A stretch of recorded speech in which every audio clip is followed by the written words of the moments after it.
ಆತ್ಮೀಯ ವೀಕ್ಷಕರೇ, Royson creations YouTube ಚಾನಲ್ಗೆ ನಿಮಗೆ ಸ್ವಾಗತ. ಇಂದಿನ ಈ ವಿಡಿಯೋದಲ್ಲಿ 10ನೇ ತರಗತಿಯ ವಿಜ್ಞಾನ ವಿಷಯದ ರಸಾಯನ ವಿಜ್ಞಾನದಲ್ಲಿ ಬರುವಂತಹ ಬಹುಮುಖ್ಯವಾದ ಪ್ರಶ್ನೆಗಳನ್ನು ನಾನು ನಿಮ್ಮ ಜೊತೆ ಶೇರ್ ಮಾಡ್ತಾ ಇದ್ದೀನಿ ಮಕ್ಕಳ. So very important question answers ಆಗಿರುತ್ತೆ. ನಾಳೆ ಬರೆಯಲಿರುವ ನಿಮ್ಮ ಎಕ್ಸಾಮ್ಗೆ ಇದು ಬಹಳ ಯೂಸ್ಫುಲ್ ಆಗಿರುತ್ತೆ ನಿಮಗೆ.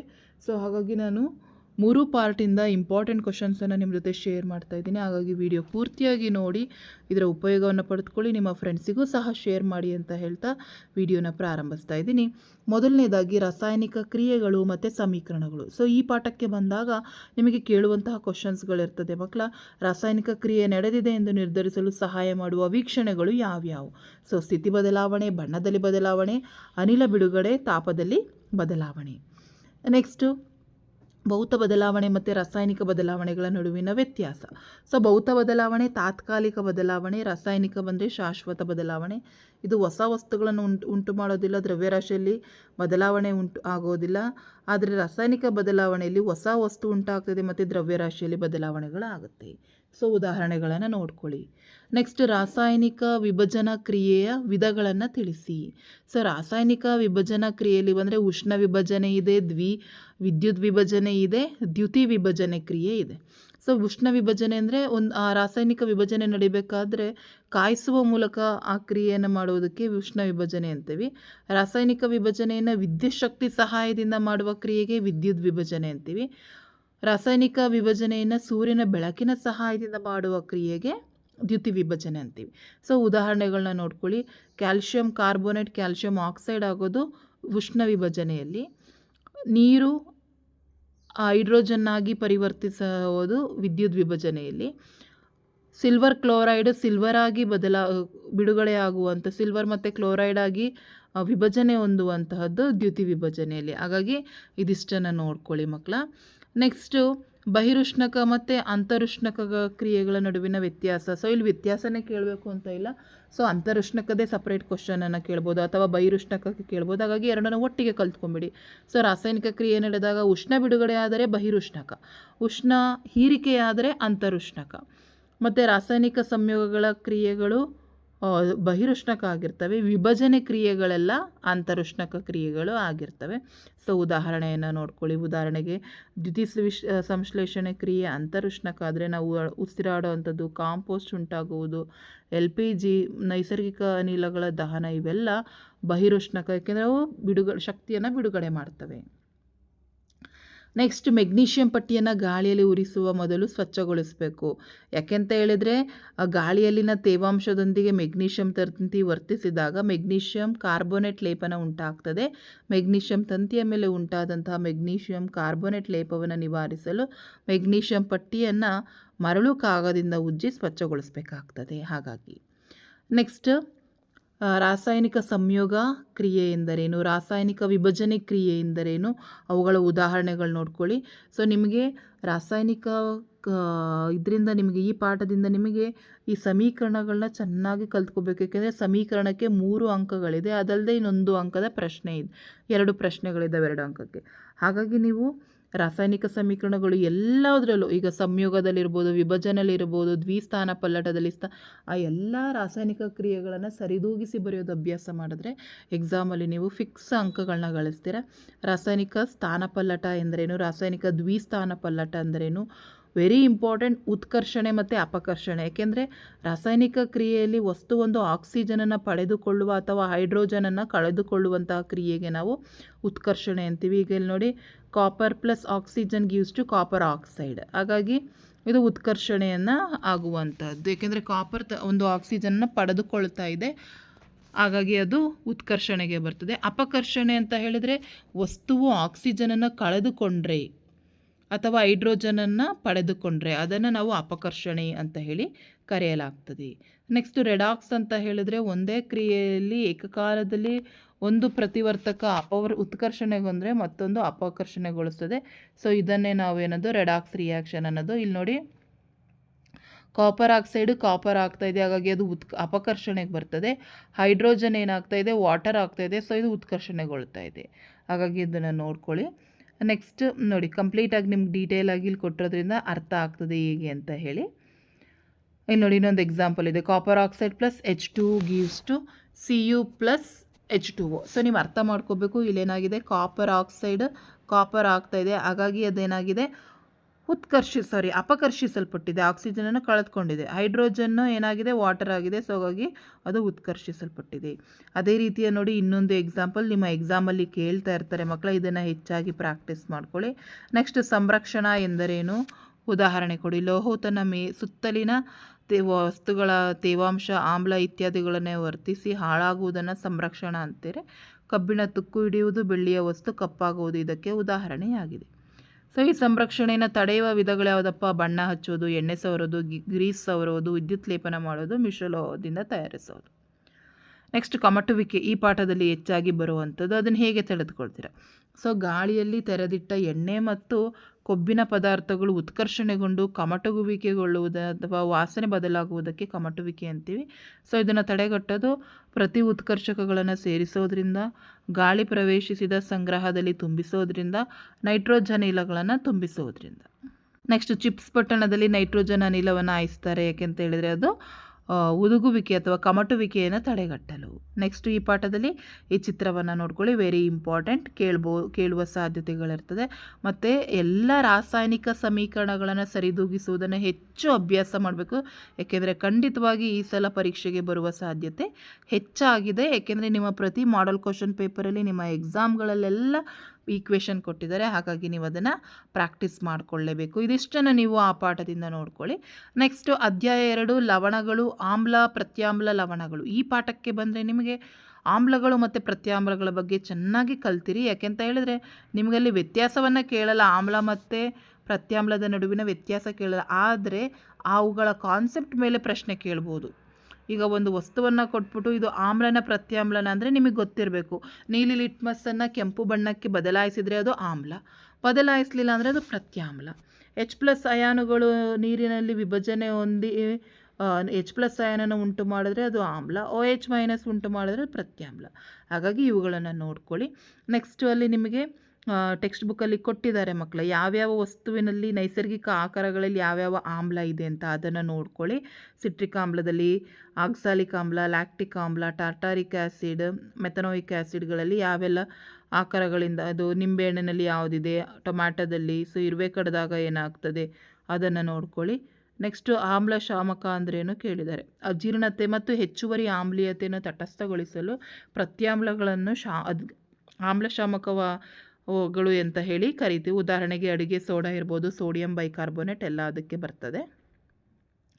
ನೆಕ್ಸ್ಟ್ ತಟಸ್ಥೀಕರಣ ಕ್ರಿಯೆ ಎಂದರೇನು ಅಂತ ಕೇಳ್ತಾರೆ ಮಕ್ಕಳ. ಇದನ್ನು ತಟಸ್ಥೀಕರಣ ಕ್ರಿಯೆಯನ್ನು ಆಮ್ಲ ಮತ್ತು ಪ್ರತ್ಯಾಮ್ಲಗಳ ಪರಸ್ಪರ ವರ್ತಿಸಿ ಲವಣ ಮತ್ತು ನೀರನ್ನು ಉಂಟು ಮಾಡುವುದಕ್ಕೆ ತಟಸ್ಥೀಕರಣ ಕ್ರಿಯೆ ಅಂತ ಹೇಳಲಾಗ್ತದೆ. ಸೊ ನೋಡಿ, HCl + NaOH gives to NaCl + H2O.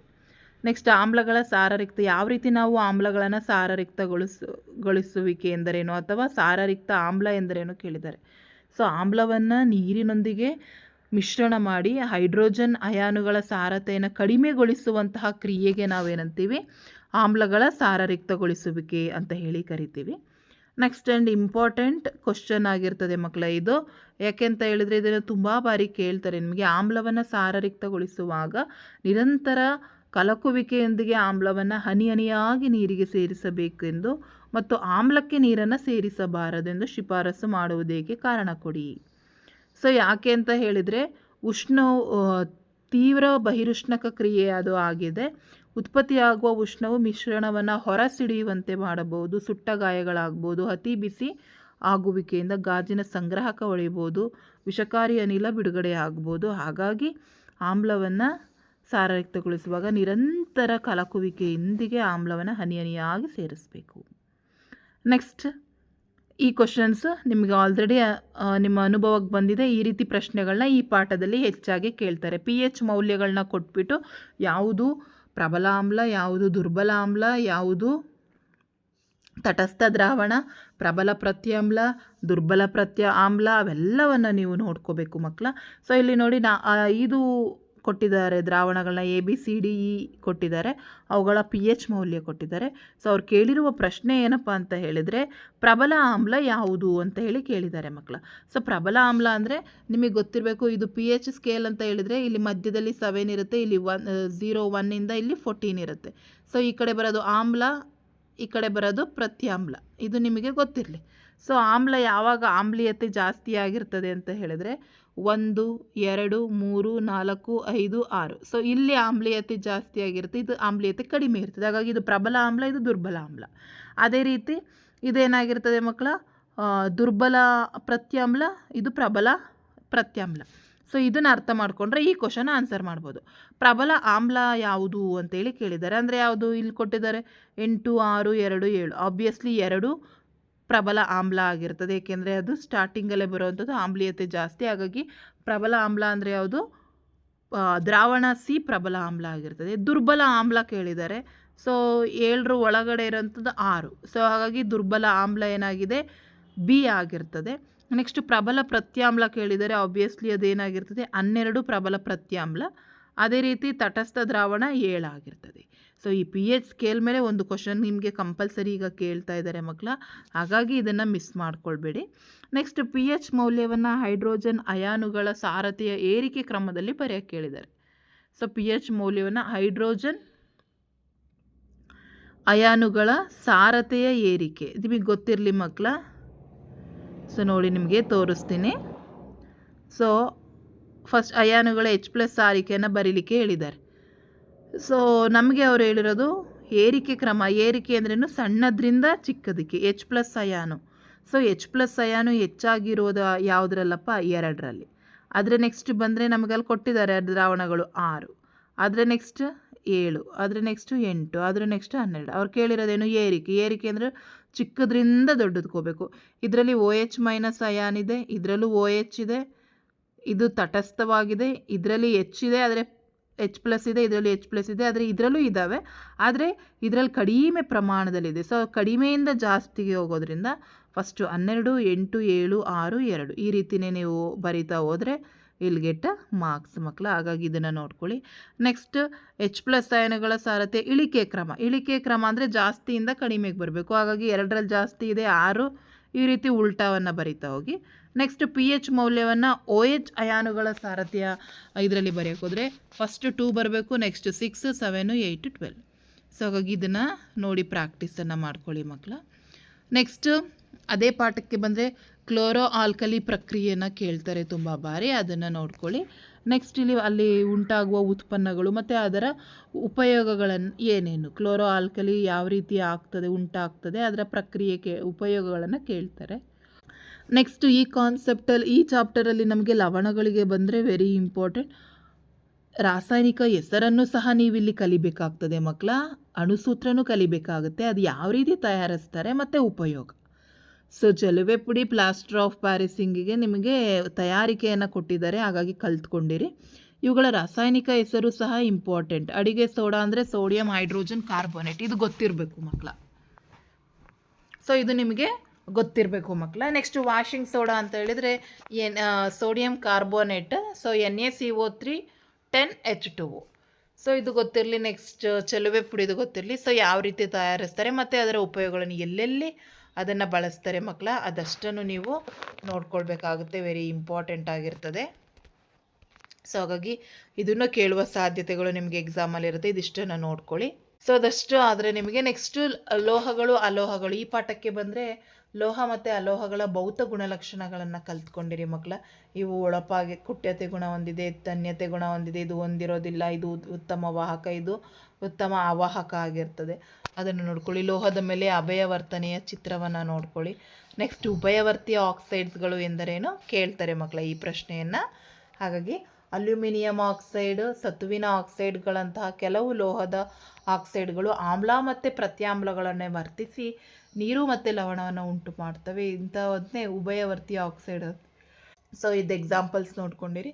Next sodium ಮತ್ತು ಪೊಟ್ಯಾಷಿಯಂ ಲೋಹಗಳನ್ನು ಸೀಮೆಎಣ್ಣೆಯಲ್ಲಿ ಏಕೆ ಇಟ್ಟಿರ್ತಾರೆ, ಏಕೆಂದರೆ ಅವು ಗಾಳಿಗೆ ಕ್ಷಿಪ್ರವಾಗಿ ವರ್ತಿಸಿ ಬೆಂಕಿ ಹತ್ತಿಸ್ಕೊಳ್ತವೆ, ಅದನ್ನು ನೀವು ನೋಡ್ಕೊಳ್ಳಿ. ನೆಕ್ಸ್ಟು ಮೆಗ್ನೀಷಿಯಂ ಲೋಹ ನೀರಿನೊಂದಿಗೆ ವರ್ತಿಸಿದಾಗ ಮೆಗ್ನೀಷಿಯಂ ಕಣಗಳು ನೀರಿನ ಮೇಲೆ ತೇಲಲು ಪ್ರಾರಂಭಿಸುತ್ತವೆ ಏಕೆ ಅಂತೇಳಿ ಕೇಳಿದ್ದಾರೆ.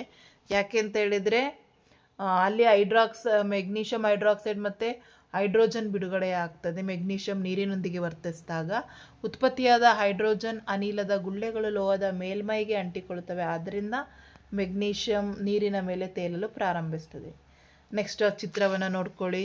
ಕಾಯಿಸುವಿಕೆ ಎಂದರೇನು? ಉದಾಹರಣೆ ಕೊಡಿ. ಕಾಯಿಸುವಿಕೆ ಅಂದರೆ ಕಾರ್ಬೋನೇಟ್ ಅದಿರುಗಳನ್ನು ಕಡಿಮೆ ಗಾಳಿಯಲ್ಲಿ ಹೆಚ್ಚಿನ ಉಷ್ಣತೆಯಲ್ಲಿ ಕಾಯಿಸುವ ಮೂಲಕ ಆಕ್ಸೈಡ್ ಆಗಿ ಪರಿವರ್ತಿಸುವುದನ್ನು ಕಾಯಿಸುವಿಕೆ ಅಂತೇಳಿದ್ರೆ, ಸತುವಿನ ಕಾರ್ಬೋನೇಟನ್ನು ಕಾಯಿಸುವಿಕೆಗೆ ಒಳಪಡಿಸಿದಾಗ ಸತುವಿನ ಆಕ್ಸೈಡ್ ಉಂಟಾಗ್ತದೆ. ಕೇಳ್ತಾರೆ ಮಕ್ಕಳ. ನೆಕ್ಸ್ಟು ಅಯಾನಿಕ ಸಂಯುಕ್ತಗಳ ಗುಣಗಳನ್ನು ಗುಣಲಕ್ಷಣಗಳ ಕಲ್ತ್ಕೊಳ್ಳಿ. ಅಯಾನಿಕ ಸಂಯುಕ್ತಗಳು ಹೆಚ್ಚಿನ ಕರಗುವ ಬಿಂದು ಮತ್ತು ಕುದಿಯುವ ಬಿಂದುವನ್ನು ಹೊಂದಿರ್ತವೆ. ಯಾಕೆ ಅಂತ ಹೇಳಿದ್ರೆ ಆ ಅಣುಗಳ ನಡುವೆ ಪ್ರಬಲ ಅಯಾನಿಕ ಬಂಧ ಇರ್ತದೆ, ಹಾಗಾಗಿ ಅದನ್ನು ನೋಡ್ಕೊಳ್ಳಿ. ನೆಕ್ಸ್ಟ್ ಉರಿಯುವಿಕೆ ಎಂದರೇನು? ಉದಾಹರಣೆ ಕೊಡಿ. ಸೊ ಅದು ಈಗ ಸತುವಿನ ಸಲ್ಫೈಡನ್ನು ಉರಿಯುವಿಕೆಗೆ ಒಳಪಡಿಸಿದಾಗ ಸತುವಿನ ಆಕ್ಸೈಡ್ ಆಗ್ತದೆ. ಸೊ ಯಾಕೆ ಅಂತ ಹೇಳಿದ್ರೆ ಅಲ್ಲಿ ಗಾಳಿಯ ಮೂಲಕ ಹೆಚ್ಚಿನ ಉಷ್ಣತೆಯಲ್ಲಿ ವಸ್ತುವನ್ನು ಕಾಯಿಸಲಾಗ್ತದೆ. ನೆಕ್ಸ್ಟ್ ಥರ್ಮೈಟ್ ಕ್ರಿಯೆ ಎಂದರೇನು? ಅದರ ಉಪಯೋಗಗಳು. ರೈಲ್ವೆ ಹಳಿಗಳಲ್ಲಿ ಜೋಡಣೆಯಲ್ಲಿ, ಮುರಿದ ಯಂತ್ರಗಳ ಭಾಗಗಳ ಜೋಡಣೆಯಲ್ಲಿ ಇದನ್ನು ಬಳಸಲಾಗ್ತದೆ. ಸೊ ಥರ್ಮೈಟ್ ಕ್ರಿಯೆ ಎಂದರೇನು? ಮತ್ತು ಇಲ್ಲಿ ತಾಮ್ರದ ವಿದ್ಯುತ್ ವಿಭಜನೆಯ ಚಿತ್ರವನ್ನು ನೋಡ್ಕೊಳ್ಳಿ. ಸಂರಕ್ಷಣಾ ಎಂದರೇನು? ಅದನ್ನು ಯಾವ ರೀತಿ ತಡೆಗಟ್ತೀವಿ? ಸೊ ಇಂಪಾರ್ಟೆಂಟ್ ಆಗಿರುತ್ತೆ. ನೆಕ್ಸ್ಟ್ ನಿಮಗೆ ಈ ಪಾಠದಲ್ಲಿ ಬಂದರೆ ಗ್ಯಾಲ್ವನೈಸೇಷನ್ ಎಂದರೇನು? ಮಿಶ್ರ ಲೋಹಗಳಂದರೆ ಎರಡಕ್ಕಿಂತ ಹೆಚ್ಚು ಲೋಹ ಅಲೋಹಗಳ ಮಿಶ್ರಣಕ್ಕೆ ನಾವು ಮಿಶ್ರಲೋಹ ಅಂತೀವಿ. ಮತ್ತು ಕೆಳಕಂಡ ಮಿಶ್ರ ಲೋಹಗಳ ಘಟಕಗಳನ್ನು ಕಲ್ತ್ಕೊಳ್ಳಿ ಮಕ್ಕಳ. ಕೇಳ್ತಾರೆ. ಕಲೆರಹಿತ ಉಕ್ಕು, ಹಿತ್ತಾಳೆ, ಕಂಚು, ಬೆಸುಗೆ ಲೋಹ. ಸೊ ಇದನ್ನು ನೋಡ್ಕೊಳ್ಳಿ. ನೆಕ್ಸ್ಟ್ ಸೋಡಿಯಂ ಕ್ಲೋರೈಡ್ ಅಣುವಿನ ಉಂಟಾಗುವಿಕೆ ಮತ್ತು ಮೆಗ್ನೀಷಿಯಂ ಕ್ಲೋರೈಡ್ ಉಂಟಾಗುವುದನ್ನು ತೋರಿಸಿ ಅಂತ ಕೇಳಿದಾಗ ಡಾಟ್ ಡಯಾಗ್ರಾಮ್ ಚುಕ್ಕಿ ವಿನ್ಯಾಸವನ್ನು ಕೇಳಿದಾಗ ಇದನ್ನು ಬರೀಲೇಬೇಕಾಗುತ್ತೆ. ಹಾಗಾಗಿ ಇದಿಷ್ಟು ವೆರಿ ಇಂಪಾರ್ಟೆಂಟ್ ಆಗಿರುತ್ತೆ. ಆ್ಯಂಡ್ ನೆಕ್ಸ್ಟ್ ಅಧ್ಯಾಯ 4 ಕಾರ್ಬನ್ ಮತ್ತು ಅದರ ಸಂಯುಕ್ತಗಳು. ಈ ಪಾಠಕ್ಕೆ ಬಂದರೆ ನೀವು ರಚನೆಗಳನ್ನು ಅಣುಸೂತ್ರಗಳನ್ನು ಚೆನ್ನಾಗಿ ಕಲಿಬೇಕು. ಅದರ ಜೊತೆಗೆ ಕೇಳುವಂತಹ ಮೋಸ್ಟ್ ಎಕ್ಸ್ಪೆಕ್ಟೆಡ್ ಕ್ವಶನ್ಸ್ ಏನಪ್ಪ ಅಂದರೆ ಕಾರ್ಬನ್ ಪರಮಾಣು C4+ ಮತ್ತು C4- ಅಯಾನುಗಳನ್ನು ಉಂಟು ಮಾಡೋದಿಲ್ಲ. ಯಾಕೆ ಅಂತ ಹೇಳಿದ್ರೆ 4 ಎಲೆಕ್ಟ್ರಾನ್ ಪಡೆದುಕೊಂಡು C4- ಆಗಲು ಸಾಧ್ಯವಿಲ್ಲ. ಏಕೆಂದರೆ 6 ಪ್ರೋಟಾನ್ಗಳಿರುವ ಬೀಜ ಕೇಂದ್ರವು 10 ಪ್ರೋಟಾನನ್ನು ಹಿಡಿದುಕೊಳ್ಳೋದು ಕಷ್ಟ. ಅದೇ ರೀತಿ ಆನ್ಸರನ್ನು ಬರೀರಿ. ನೆಕ್ಸ್ಟ್ ಕೆಟನೈಸೇಷನ್ ಎಂದರೇನು? ಹೈಡ್ರೋಕಾರ್ಬನ್ಸ್ಗಳು ಎಂದರೇನು? ರಚನಾ ಸಮಾಂಗಿಗಳು ಎಂದರೇನು? ಬ್ಯೂಟೇನ್ ಅಥವಾ ಬ್ಯೂಟೇನ್ ರಚನಾ ಸಮಾಂಗಿಗಳನ್ನು ಹೆಚ್ಚಾಗಿ ಕೇಳ್ತಾರೆ. ಒಂದೇ ಅಣು ಸೂತ್ರ ಆದರೆ ಬೇರೆ ಬೇರೆ ರಚನಾ ವಿನ್ಯಾಸ ಇರುವ ಕಾರ್ಬನ್ಗಳು. ನೆಕ್ಸ್ಟ್ ಎಲೆಕ್ಟ್ರಾನ್ ಚುಕ್ಕಿ ರಚನೆಯನ್ನು ಕಲ್ತ್ಕೊಳ್ಳಿ. ಈಥೇನ್ ಇರ್ಬೋದು, ಆಕ್ಸಿಜನ್ ಇರ್ಬೋದು, ಮೀಥೇನ್, ಇವೆಲ್ಲವುಗಳ ಚುಕ್ಕಿ ವಿನ್ಯಾಸ ಕಲ್ತ್ಕೊಳ್ಳಿ. ಹೈಡ್ರೋಕಾರ್ಬನ್ಸ್ ಅಂದ್ರೇನು? ಪರ್ಯಾಪ್ತ ಮತ್ತು ಅಪರ್ಯಾಪ್ತ ಹೈಡ್ರೋಕಾರ್ಬನ್ಸ್ಗಳ ನಡುವಿನ ವ್ಯತ್ಯಾಸ. ಇದು ಏಕಬಂಧ, ಇದು ದ್ವಿಬಂಧ, ತ್ರಿಬಂಧ. ಇದು ಸಾಮಾನ್ಯ ಅಣುಸೂತ್ರ CnH2n+2. ಇದರದ್ದು ಬರೀರಿ. ಕಡಿಮೆ ಕ್ರಿಯಾಶಾಲಿ, ಹೆಚ್ಚು ಕ್ರಿಯಾಶಾಲಿ. ಸ್ವಚ್ಛ ಜ್ವಾಲೆಯಿಂದ ಉರಿದರೆ ಇದು ಹಳದಿ ಜ್ವಾಲೆ ಅಥವಾ ಕಪ್ಪು ಜ್ವಾಲೆಯಿಂದ. ಇದು ಆದೇಶನ ಕ್ರಿಯೆಗೆ, ಇದು ಸಂಕಲನ ಮತ್ತು ಆದೇಶನ ಕ್ರಿಯೆಗೆ ಉದಾಹರಣೆಗಳು. ಇದಿಷ್ಟನ್ನು ನೋಡ್ಕೊಳ್ಳಿ. ನೆಕ್ಸ್ಟ್ ಕ್ರಿಯಾ ಗುಂಪು ಎಂದರೇನು? ಉದಾಹರಣೆಯನ್ನು ಕೊಡಿ. ನೆಕ್ಸ್ಟ್ ಅನುರೂಪ ಶ್ರೇಣಿಗಳನ್ನ ಕೇಳ್ತಾ ಇರ್ತಾರೆ. ಒಂದೇ ವಿಧದ ಕಾರ್ಬನ್ ಸಂಯುಕ್ತಗಳ ಅನುರೂಪ ಶ್ರೇಣಿಯ ನಡುವಿನ ಅಂತರ CH2 ಮತ್ತು ಪರಮಾಣು ರಾಶಿ ವ್ಯತ್ಯಾಸ 14U ಇರುವ ಕಾರ್ಬನ್ ಸಂಯುಕ್ತಗಳ ಶ್ರೇಣಿಗೆ ಅದು ರೂಪಶ್ರೇಣಿ ಅಂತೇಳಿ ಕರೆಯಲಾಗ್ತದೆ. ಸಂಕಲನ ಕ್ರಿಯೆ ಎಂದರೇನು? ಉದಾಹರಣೆ ಕೊಡಿ. ಎಸ್ಟರಿಫಿಕೇಷನ್, ಎಥನೋಯಿಕ್ ಆಮ್ಲ ಸಾರರೀಕೃತ ಹೈಡ್ರೋಕ್ಲೋರಿಕ್ ಸಲ್ಫ್ಯೂರಿಕ್ ಆಸಿಡ್ ಜೊತೆ ಶುದ್ಧ ಎಥನಾಲ್ನೊಂದಿಗೆ ವರ್ತಿಸಿ ಮಧುರ ಪರಿಮಳ ಸುವಾಸನೆ ಹೊಂದಿರುವ ಎಸ್ಟರನ್ನು ಉಂಟು ಮಾಡೋದಕ್ಕೆ ಎಸ್ಟರಿಫಿಕೇಷನ್ ಅಂತೀವಿ. ಸೊ ಅದು ನೋಡ್ಕೊಳ್ಳಿ. ಸಾಬೂನೀಕರಣ ಎಂದರೇನು? ಸಾಬೂನೀಕರಣ ಕ್ರಿಯೆಯು ಸರಿದೂಗಿಸಿ ರಾಸಾಯನಿಕ ಸಮೀಕರಣ ಕೇಳಿದ್ದಾರೆ. ಸೊ ಇದನ್ನು ನೋಡ್ಕೊಳ್ಳಿ. ನೆಕ್ಸ್ಟ್ ಆಲ್ರೆಡಿ ಹೇಳ್ದಂಗೆ ಈ ಪಾಠದಲ್ಲಿ ರಚನಾ ಸೂತ್ರ ಮತ್ತು ಅಣುಸೂತ್ರಗಳನ್ನ ಚೆನ್ನಾಗಿ ಅಭ್ಯಾಸ ಮಾಡ್ಕೋಬೇಕು. ಸಾಬೂನುಗಳು ಬಟ್ಟೆಯನ್ನು ಹೇಗೆ ಸ್ವಚ್ಛಗೊಳಿಸ್ತವೆ, ಇದನ್ನು ತುಂಬ ಬಾರಿ ಮಕ್ಕಳ ಕೇಳಿದರೆ ಮೋಸ್ಟ್ ರಿಪೀಟೆಡ್ ಆಗಿ. ಸೊ ಇದು ಇಂಪಾರ್ಟೆಂಟ್ ಆಗಿರುತ್ತೆ. ಸಾಬೂನಿನ ಬಟ್ಟೆಗಳನ್ನು ಹೇಗೆ ಸ್ವಚ್ಛಗೊಳಿಸ್ತದೆ ಅದನ್ನು ನೋಡ್ಕೊಳ್ಳಿ. ನೆಕ್ಸ್ಟ್ ಡಿಫ್ರೆನ್ಸಸ್ ಬಿಟ್ವೀನ್ ಇದು ಡಿಟರ್ಜೆಂಟ್ಸ್ ಆ್ಯಂಡ್ ಸೋಪ್ಸ್. ಇದಿಷ್ಟನ್ನು ನೀವು ನನಗೇನು ಕೆಮಿಸ್ಟ್ರಿ ಪಾರ್ಟಲ್ಲಿ ಇದಿಷ್ಟು ಕೊಟ್ಟಿದ್ದೀನಲ್ಲ, ಇದಿಷ್ಟನ್ನು ನೀವು ಚೆನ್ನಾಗಿ ಪ್ರಾಕ್ಟೀಸ್ ಮಾಡ್ಕೊಳ್ಳಿ ಮಕ್ಕಳ. ಇದರೊಳಗಡೆ ನಿಮಗೆ ಎಕ್ಸಾಮಲ್ಲಿ ಕ್ವಶನ್ಸ್ ಬರ್ತದೆ. ಹಾಗಾಗಿ ಮೋಸ್ಟ್ ಇಂಪಾರ್ಟೆಂಟ್ ಆಗಿರ್ತದೆ ಅಂತ ಹೇಳ್ತಾ ಈ ವಿಡಿಯೋನ ಇಲ್ಲಿಗೆ ಎಂಡ್ ಮಾಡ್ತಾ ಇದ್ದೀವಿ. Thank you.